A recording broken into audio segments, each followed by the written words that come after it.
पूरी धरा भी अगर साथ दे तो कुछ और बात है, तू ज़रा भी साथ दे तो कुछ और बात है।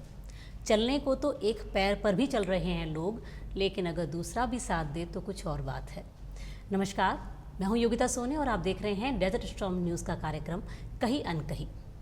आइए आज की गेस्ट से मिलते हैं, जो कि वर्क के तौर पर योग भी सिखाती हैं और सखी सहेली की अध्यक्ष भी हैं और सेवा समिति की उपाध्यक्ष भी हैं, आशा व्यास जी। नमस्कार आशा जी। नमस्कार जी। बहुत बहुत स्वागत है आपका हमारे चैनल पे। जी नमस्कार। आशा जी, अपने बारे में बताएं कि भी किस तरह से आपका योग से जुड़ा हुआ, किस तरह से आपका सखी सहेली से जुड़ा हुआ, या जो भी सेवा समिति आपने बताया उसमें उपाध्यक्ष, अपनी जर्नी के बारे में बताएं हमें। एक्चुअली सखी सहेली जैसे आपको क्या तक महिलाओं का ग्रुप है जी। इसमें महिलाएं, बहुत सारी महिलाएं जुड़ी हुई मेरे से। तो ये हमने शुरू किया 2015 में। जी। 2015 में लगभग 10 साल हो गए इसको शुरू करने में। हमारे संस्था बनी हुई है गुरु जी की, योगी मनोहर चंद्र हरकरे जी। उनकी संस्था है वैदिक विश्व योगी मनोहर ज्ञान प्रसार। उनके तत्वाधान में हमने ये शुरू किया। शुरू करने के बाद इसको हमने अभी 10 साल से लगातार चला रहे हैं। और इसकी जो प्रेरणा स्रोत है वो हमारी काकू माओली कहते हैं, उनका पूरा नाम शालिनी देवी हरकरे है। जी। तो ये काका जी की धर्मपत्नी है। तो हम मराठी में काकी को काकू कहते हैं। तो काकू के नाम से हम इसको चलाते हैं। और काकू ने अपने जीवन में जो कार्य किए उससे प्रेरित होकर मुझे लगा कि महिलाओं को ऐसा मुझे भी करना चाहिए, महिलाओं के लिए कुछ। तो उससे प्रेरणा मुझे मिली कि क्यों ना महिलाओं के लिए हम भी ऐसा एक कोई ग्रुप या ऐसा समूह बनाए जिससे कि हम अपना कार्य अच्छे से कर सकें। तो मैंने देखा कि आराम से कर सकते हैं। मैंने एक पहला कदम बढ़ाया तो बहुत महिलाएं साथ आई और अच्छे से हमने ये कार्य किया। तो आज लगभग 500-550 महिलाएं हमसे जुड़ी हुई है। और काकू माओली की जीवनी देखो तो काकू माओली ने अपने जीवन में बहुत समाज के लिए कार्य किए। मतलब वो हमेशा क्या करती थी, जब भी समय मिलता था उनको तो अपने लिए जो समय किया, वो अपने लिए कार्य किया घर का। उसके बाद जो समय मिलता था वो अपने समाज के उत्थान के लिए करती थी। महिलाओं को बुला के सिलाई, कढ़ाई, बुनाई, संगीत, ये सब उनको सिखाती थी। काकू कहती थी हम अगर हाथ का हुनर सीख जाए ना तो कहीं भी पीछे नहीं रहते। हाथ का हुनर ही सबसे बड़ी चीज़ होती है। तो हाथ का हुनर अगर आ गया किसी को, वो कहीं पीछे नहीं रहेगी। तो इससे उत्थान के लिए हमने महिलाओं के लिए खोला। और महिलाओं में क्या होता है कि ज़्यादातर महिलाएं जो शादी के बाद है ना अपना हुनर भूल जाती है। बहुत हुनर है महिलाओं में, लेकिन शादी होने के बाद गृहस्थ की जिम्मेदारी में इतना उलझ जाती है कि वो अपना हुनर भूल जाती है। तो सखी सहेली के माध्यम से हम उन महिलाओं को आगे लाते हैं जिनमें बहुत सारा हुनर है। मेहंदी है, सिलाई है, कढ़ाई है, बुनाई है, रंगोली है। तो वो आगे आके उनको, महिलाओं को और बच्चों को ये सब सिखाती है। बस में जुड़ने के लिए आप किस तरह से प्रोत्साहित करते हैं? मतलब जुड़ने के बाद उनको किसी मीटिंग वगैरह में आना कंपल्सरी हो जाता है? किस तरह से इसका कार्य रहता है? ऐसा कुछ कंपल्सरी नहीं है। हमारे ग्रुप बना हुआ व्हाट्सएप ग्रुप, जब भी कार्यक्रम होता है तो उसमें हम एक मैसेज डाल देते हैं। जिन महिलाओं को समय होता है वो समय ज़्यादातर 5 से 7 का समय रखता है, क्योंकि महिलाएं उस टाइम फ्री रहती है। क्योंकि अपन कभी भी बुलाए तो महिलाएं आ नहीं सकती। तो 5 से 7 के समय निकाल के उसमें काफ़ी महिलाएं आ जाती है। जो नहीं आ सकती उनको हम कुछ कहते भी नहीं। इसमें कोई बॉन्ड नहीं है, इसमें कोई रूल रेगुलेशन नहीं। लेकिन ऐसा है कि जब आपको समय मिले तो अपने उत्थान के लिए, अपने मनोरंजन के लिए, अपने एक कार्य करने के लिए, सखी सहेली का सहयोग करने के लिए जरूर आए, अपने हुनर को बढ़ाने के लिए जरूर आए आप। जी। आप योग सिखाती हैं, तो ये मतलब कहाँ से आया आपको कि भाई योग सिखाना चाहिए, या खुद ने आपने कहाँ से सीखा? मैंने तो सीखा है मेरे हस्बैंड से। मेरे हस्बैंड डॉक्टर गिरिजी व्यास। अच्छा। उन्होंने अपने गुरुजी से सीखा। जैसे मैंने बताया योगी मनोहर चंद्र हरकरे, वो योग क्लासेस लेते थे। योग क्लास में क्या है कि हमने योग साधना वर्ग नाम दिया है उसको। तो वो वर्ग चलाया करते थे, साधना वर्ग। इससे मेरे हस्बैंड भी चलाते हैं और उनसे मैंने उनकी क्लास में जा के मैंने सीखा। फिर मैंने सीखा तो मैंने सोचा सखी सहेली में क्यों ना फ्री ऑफ चार्ज क्लासेस चलाई जाए। तो उनके स्वास्थ्य को अच्छा रखने के लिए, क्योंकि स्वास्थ्य पहली पूंजी। अगर आप स्वास्थ्य ठीक नहीं है तो आप कुछ नहीं कर पाएंगे। पहला सुख निरोगी का है। तो हमने ऐसे महिलाओं को फ्री ऑफ चार्ज होता है, निःशुल्क है ये पूरा। तो हमने योग क्लासेस चालू करी। बहुत जगह भाटिया भवन में भी सिखाई, चैनपुरा में सिखाई, किले पे भी सिखाई। और अभी भी चालू है लगातार हमारा ये प्रयास। शाम को भी कराते हैं चैनपुरा पंचायत भवन में। ऐसे करते करते हमने योग के लिए बहुत ध्यान दिया। बच्चों को भी सिखाते हैं और महिलाओं को भी सिखाते हैं।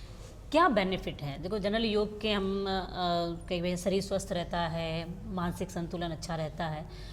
आपके हिसाब से कोई और अलग इसकी खास विशेषता कि हम जो योग सिखा रहे हैं उसका ये फ़ायदा है, कुछ और विशेष चीज़? योग से क्या, ज़्यादातर लोग क्या, योग जैसे नाम आता है तो लोग सोचते हैं वजन कम करना है। योग सिर्फ वजन कम करने के लिए नहीं है, योग खुद से जुड़ना। योग का नाम, वैसे योगा नाम बोलते हैं, योगा अपभ्रंश है, योगा नाम है ही नहीं, योग है। योग का अर्थ है जुड़ना, जुड़ना किसी और से नहीं, खुद का खुद से जुड़ना।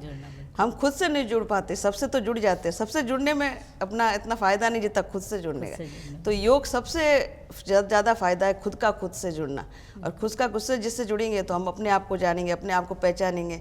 हमें कोई भी क्षेत्र में कार्य, हमको खुद को पहले जानना जरूरी है। हमारा लक्ष्य क्या है, हमारा जाना कहाँ है, ये सब हमको मालूम पड़ता जाता है उस योग के द्वारा। जी, आप सेवा भारती समिति के बारे में भी कुछ बता रही थी, उसकी उपाध्यक्ष है, वो किस तरह से कार्य करती है? जी, सेवा भारती भी हमारी अखिल भारतीय संस्था है जी। उसमें क्या करते हैं कि हमारी यहाँ जैसलमेर जिले की टीम बनी हुई, उसकी मैं उपाध्यक्ष हूँ।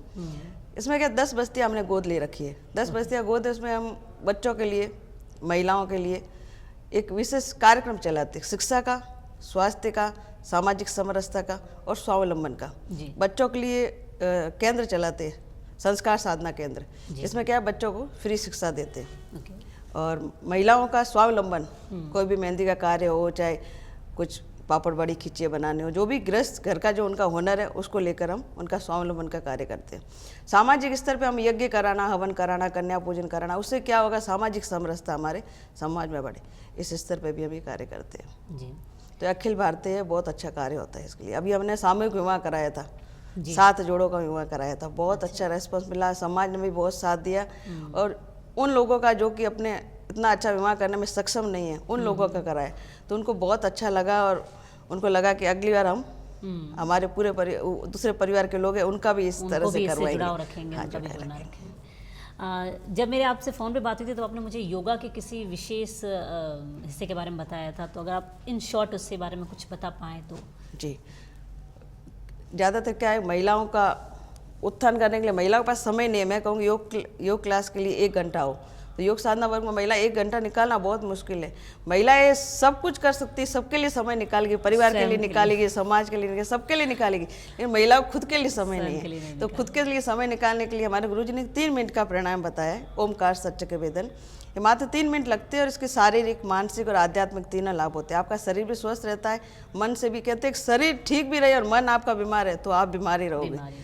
तो शरीर ठीक करने के लिए मन को ठीक करना बहुत जरूरी है। तो इसके आपका शरीर भी ठीक रहेगा, मन भी ठीक रहेगा और आध्यात्मिक उत्थान भी होगा।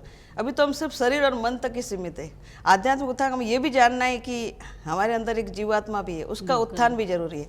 तो उसके उत्थान के लिए भी ये जरूरी है। तो अपने आप को जानना, पहचानना, उस हम सब शरीर नहीं है, आत्मा भी है, इसको भी जानना, ये अध्यात्म है। तो 3 मिनट का प्रणाम अगर कोई भी महिला सीखना चाहे तो गुरुजी की वॉइस में वो रिकॉर्ड है जी। और हम भी सिखाते हैं, हम जितना भी साधना वर्ग लेते हैं, कोई भी क्लासेज लेते हैं, कोई भी कार्यक्रम करते हैं तो उसमें सर्वप्रथम वो जरूर कराते हैं हम लोग। क्या नाम बताया आपने उस? ओमकार सच्च के वेदन। और ये ओमकार सच्च के वेदन, रोग विमोचक ओमकार सच्च के वेदन, मतलब जितने भी रोग है ना उससे ठीक होते हैं। और इसको हम साइंटिफिक बताते हैं, क्योंकि आजकल अपन बताए ना किसी को तो समझ में नहीं आते हो, तो साइंटिफिक लॉजिक बताओ। बिना लॉजिक के आजकल पीढ़ी तो जान ही नहीं पाएगी, तो आजकल की पीढ़ी लॉजिकल जानती है। तो काका जी ने पूरा इसको साइंटिफिक लिखा है कि आपको ये कैसे फायदा करेगा, शरीर, मानसिक, शारीरिक और आध्यात्मिक लाभ कैसे होगा, ये भी उन्होंने बताया है। तो ये सब हम उसमें बताते हैं। जैसे आपने सखी सहेली का बताया, मैं जितना मतलब थोड़ा बहुत जिन लोगों को कांटेक्ट में रहती हूँ, मैं कई बार उनके स्टेटस में भी देखती हूँ कि आप साधारण तौर पर ग्रीष्मकालीन छुट्टियों में, समर वैकेशन में आप कई बार इसके करते हैं।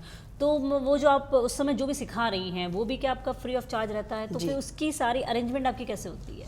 जी, पूरा फ्री ऑफ चार्ज रखते हैं। इसकी भी एक कहानी है छोटी सी। जैसे ये शुरुआत करी ना, जो सखी सहेली तो काफ़ी टाइम से चला रहे थे। सखी सहेली चलाते चलाते मैं एक बार ऐसे, गर्मी की छुट्टियां होती है ना, बच्चे इधर उधर घूमते रहते हैं, तो मैंने सोचा कि बच्चे घूमते रहते हैं, कुछ कर नहीं पाते, तो मैं ऐसे दहलीज होती ना अपनी गेट की, उसके गेट के पास बैठी थी, तो बच्चे खेल रहे थे, कूद रहे थे, तो मैं कुछ बच्चों को बुलाया पास में। मैंने कहा देखे तो सही छुट्टियों में करते क्या है। तो फिर मैंने बच्चों को बुलाया, बच्चों को बोला कि आपको कुछ मंत्र आते हैं क्या, कि हमारी संस्कृति है तो मंत्र तो आना ही चाहिए।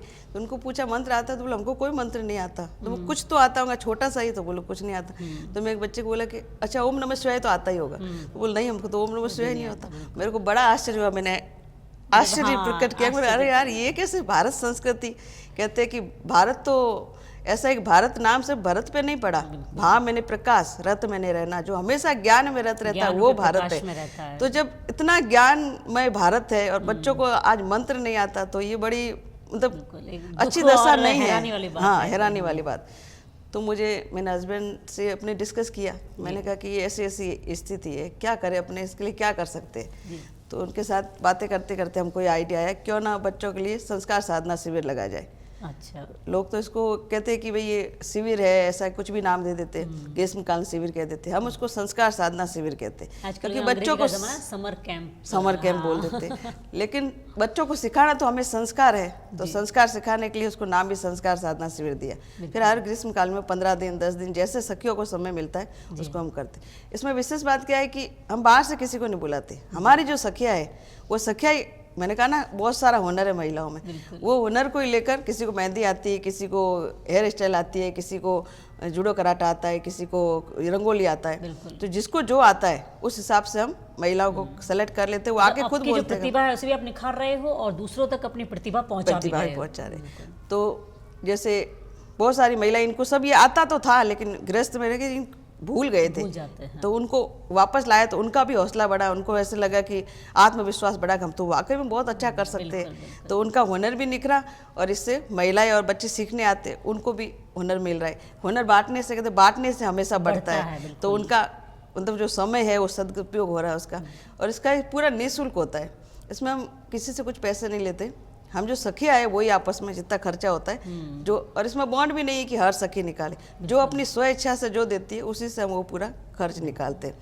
और बच्चों से निःशुल्क करते हैं। अभी हमने 50 रुपये लेने शुरू किए, क्योंकि क्या करते हैं बच्चे फॉर्म भरवाते हैं हम इसमें एक्टिविटी का। फॉर्म भराने से क्या है, बच्चे 3-3 4-4 फॉर्म लेके उसको वेस्ट करते हैं। तो पैसा जब लगता है ना तो वेस्ट नहीं करते, एक से दूसरा लेने से पहले सोचेंगे तो 50 रुपए लेते ताकि वो फॉर्म वेस्ट नहीं करे, और उस पैसों से हम उनको शरबत पिलाते, आइसक्रीम खिलाते, या उन्हीं के लिए कुछ उनका भी कहीं ना कहीं यूटिलाइज कर लेते, उन्हीं के लिए कर लेते हैं, ताकि उनका पैसा उनको फायदा भी हो जाता है और उनको पेपर वेस्ट भी नहीं करते हमारा। इस तरह से सखी सहेली का मतलब बहुत अच्छे रेस्पॉन्स मिलते हैं। सबसे ज़्यादा बच्चे, कितने समर कैंप ये चलते हैं, लेकिन हमारे शिविर में सबसे ज़्यादा 400-450 बच्चे आते हैं। बहुत अच्छा लगता है लोगों को। अभी से लोग शुरू हो गए, कब शुरू करोगे।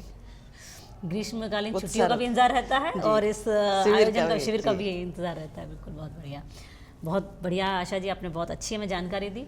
हमारे चैनल के थ्रू अगर महिलाओं को, बच्चों को कोई संदेश देना चाहें तो प्लीज़। बहुत बड़ा संदेश तो महिलाओं को देना चाहती हूँ, बच्चों को भी देना चाहती हूँ। बच्चों को अपनी संस्कृति से जुड़े रहना चाहिए। हमारे जो त्यौहार है उसमें वैदिक रहस्य छुपा हुआ है। त्योहारों को मनाना चाहिए अच्छे से, और त्योहारों का जानना भी चाहिए कि हम त्यौहार क्यों मनाते हैं।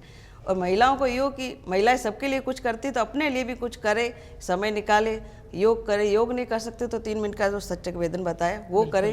अपना शरीर सही रहेगा तो हम परिवार को अच्छा रख सकेंगे, समाज को अच्छा रख सकेंगे और राष्ट्र के लिए भी कुछ कर सकेंगे।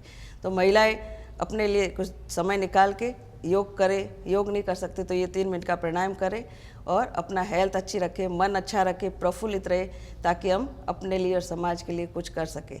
सखी सहेली से जुड़ना है तो इसका कोई निःशुल्क है, ये जब चाहो आप जैसे भी हम मेरे से कांटेक्ट करके आप जुड़ सकते हो। ये सब व्हाट्सएप ग्रुप है। जी बिल्कुल, बहुत बहुत धन्यवाद आशा जी अपना समय देने के लिए।